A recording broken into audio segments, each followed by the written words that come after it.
Welcome, everyone. Thank you so much for listening in today. My name is Rebecca Koonse, and I'm the Digital Marketing Manager here for the University of Missouri. And today I want to give you a little glimpse inside our shift away from a full-service marketing agency and kind of a little bit of our effort to use data to drive our marketing strategies. So let's just go ahead and jump in. Let's start with moving away from the full-service agency. So first, just a quick little background on Mizzou. We had brought in a full-service marketing agency back in 2017 when there wasn't a centralized marketing team in-house to really handle the large campus-wide marketing efforts. And so they were brought in to handle everything from strategy, branding, ad creation, copywriting, placement, reporting, really everything. And at that time, we still had communicators in our schools and colleges, but there was no internal central team to really take on those bigger projects.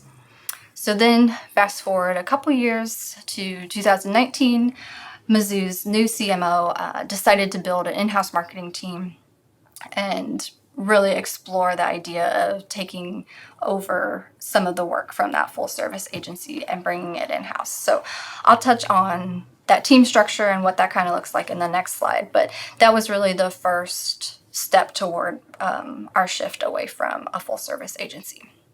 So now back to the why.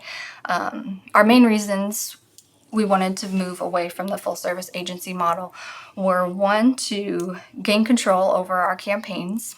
We wanted that constant visibility, constant monitoring that would allow us to have the ability to then quickly shift and optimize campaigns as they ran. Then we also wanted to build closer collaboration between internal teams in order to keep our branding consistent, to unify messaging, and really just to share assets and benefit from each other internally. And then, of course, the most obvious motivator is always to save money. Never a downside to saving money. So back to the in-house team structure I had mentioned earlier. So the CMO decided to build that internal team and slowly work toward moving away from the former full-service agency. And so she brought in our marketing director, and the director was tasked with really building out the marketing team. And everyone on our team was hired 6 to 9 months prior to the end of our agency's contract. So we really had time to kind of build up the team, learn what the agency had been doing for the last 3 years, and kind of make our plan to move forward. And as you can see from this slide, our team is pretty small.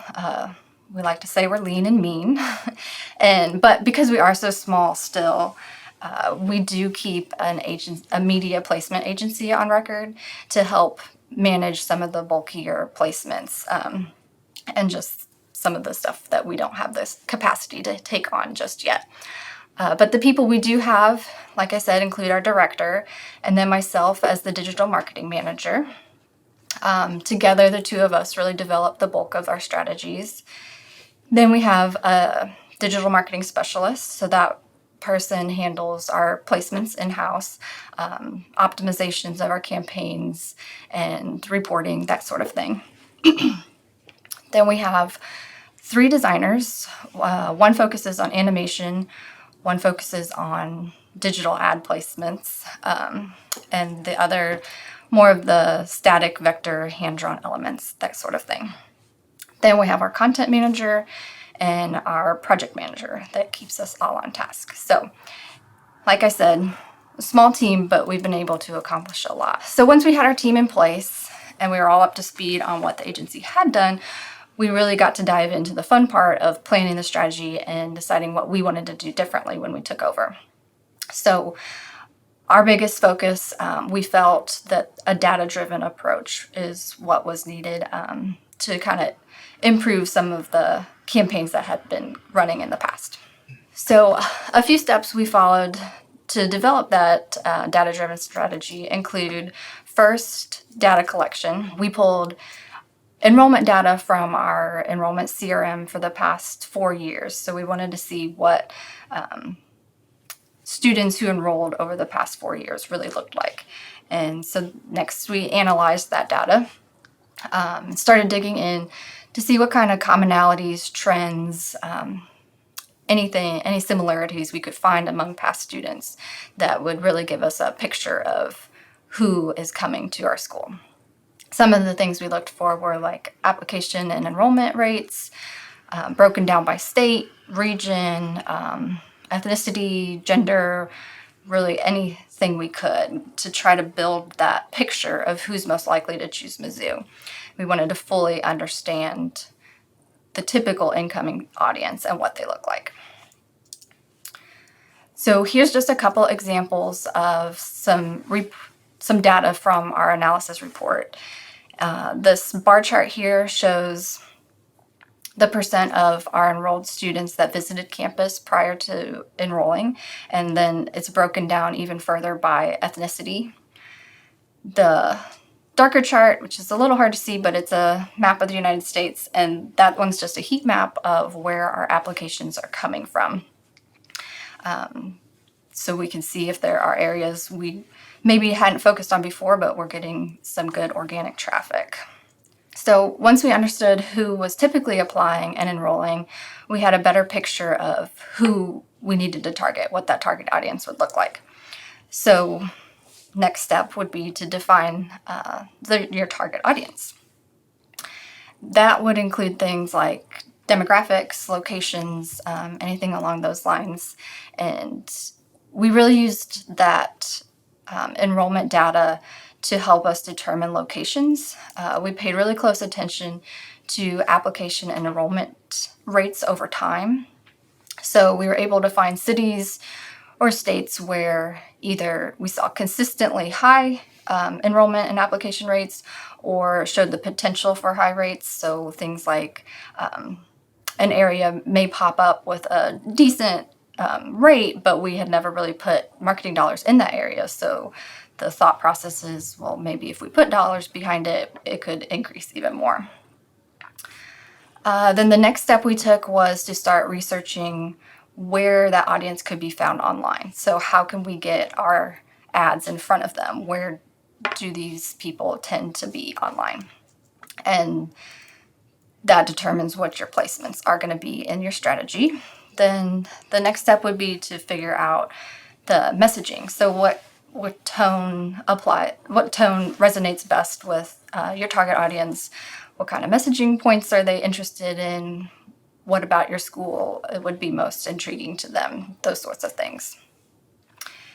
And then lastly, we added a continual optimization note into our strategy, just as a reminder that the data-driven strategy doesn't stop once planning is complete. It really extends throughout the entire duration of the campaign. So we did all of our research, we wrote our strategy, built our campaigns, but once the campaigns were launched, like I said, the data-driven mindset really didn't end. If anything, it almost multiplied because of all of the opportunities we had during the campaigns to pull in even more data and to learn even more about our audience. So what did that look like? Our two main focuses for this continual optimization were A/B testing and creating an automated two-way data flow between our marketing systems and our enrollment database. And we'll dig into both of those a little deeper. So starting with our testing strategy, like we did at the beginning of our strategy planning, where we were trying to build that picture of our typical students, we also wanted to use our live campaigns to continue building that picture and expanding on it. So things we tested were things like type of images or vector graphics that resonated most or got the most engagement, messaging that got the most engagement, short copy, long copy, video, static, all your typical A/B tests. There are so many things you can test, and all that data is so valuable in helping us develop the most effective ads possible. So that, in turn, actually helps us spend marketing dollars even more efficiently. So on this slide, it's just a quick example of one of the tests we ran. This is testing the headlines for Facebook ads, and you can see that the headline is the only variable between the two versions, and that's really important to just so that you can confidently attribute any results to that one aspect. So then here's another quick example where we were testing the type of image, just what appealed most to the audience. We really tried to have tests running continuously during our campaigns, and we monitored them regularly and looked at the results as tests concluded and made adjustments to our creative placements, budget, really anything based on what we were learning. So we're constantly pulling in new data and constantly applying the findings to our campaigns to make them even better. So back to our data-driven optimization. Like I had mentioned, in addition to our A/B testing, our second focus to continue that optimization was to establish a connection between our enrollment CRM database and our marketing systems. So in the past, universities had a tendency to kind of silo departments, and a common one is enrollment and marketing and keeping them very separate. And while separate teams are obviously necessary, it's also extremely important that they work really closely together in order for both of their efforts to be as effective as possible. So with us bringing in a lot of our marketing efforts in-house and building that internal marketing team, we really focused on pulling our enrollment team into our planning discussions. We wanted both teams to be working toward unified goals, to be sharing assets, but really most importantly, we wanted data to flow back and forth between the teams seamlessly. And so in order to do that, we connected our CRM, which we use Slate, to our marketing systems. This allowed us to see the full student journey in real time, which then in turn allowed us to quickly spot trends, issues, or whatever it may be, and adjust our campaigns accordingly. So how that worked for us is we place UTM codes on all of our digital ads. UTM code is just the short little tracking information that you can append to the end of a URL. So we put those on all of our ads, and then when a student clicks through our ad to the application, that code follows them all the way to Slate and is stored in Slate on the student record. Then Slate can automatically generate a report back to marketing showing those UTM codes, and we can analyze that data. And what the data tells us is really just a complete picture of the prospective student's journey. And it allows us to better optimize our marketing efforts by shifting money to higher performing placements or wherever we see the most applications or enrollments coming from. So just another way to look at it and to really see how big of an impact this had to make this integration work is by comparing the before and after. So before setting up the connection before the systems, we were still using UTM codes, but the tracking of those codes ended at the website. So someone would see our ad, they'd click on it, they'd get to our website. We could see that, but then that was it.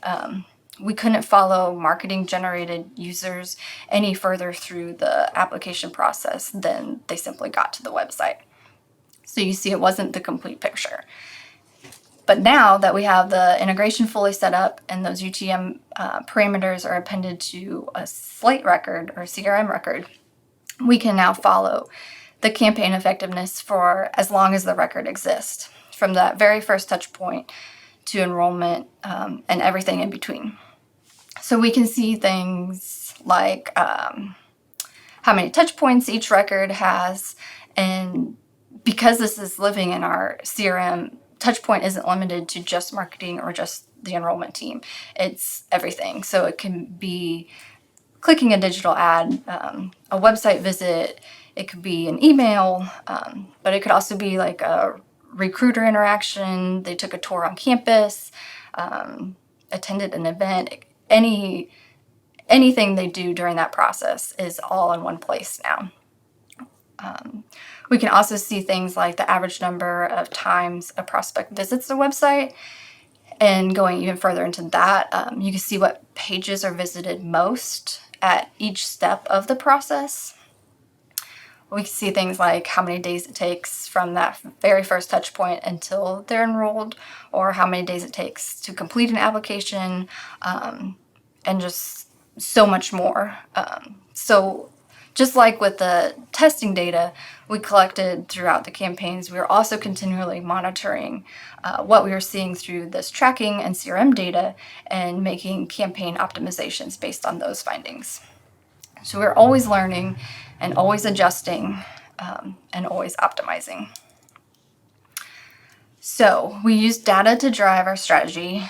Then we used more data to continually optimize throughout our campaigns. But what happened? Did it really work? So for us, it really did. And it quickly showed up in our results. So when we got through the first quarter of our biggest campaign, which was our application efforts, we started to compare kind of year-over-year numbers to gauge how we were doing. And what we saw was really tremendous. So in the first quarter, we were able to spend a little more than $100,000 less on digital placements, which doesn't factor in any kind of fees or anything. It's simply the cost of the actual placements. So $100,000 less, yet we yielded a 6% increase in clicks and a 6% increase in impressions. And just to kind of put that into perspective a bit, for us, a 6% increase in impressions was a little more than 2.5 million additional impressions than the prior year. So that just means that during one of the hardest points of time for nearly every university to get applications due to COVID and all the uncertainty and constant changes, we were able to notably increase our ad performance, and we were able to improve our reach and effectiveness, all for less money. I think these results really speak to the value of us taking that data-driven approach and to us bringing more control of our campaigns in-house. And so we were really able to pivot quickly and use that data to make changes and optimize our campaigns throughout the duration. That's really all I had for today. So thank you so much for listening in. And if you haven't already started making data-driven strategies, I highly recommend you give it a try. Thanks again, and I hope you enjoy the rest of the conference.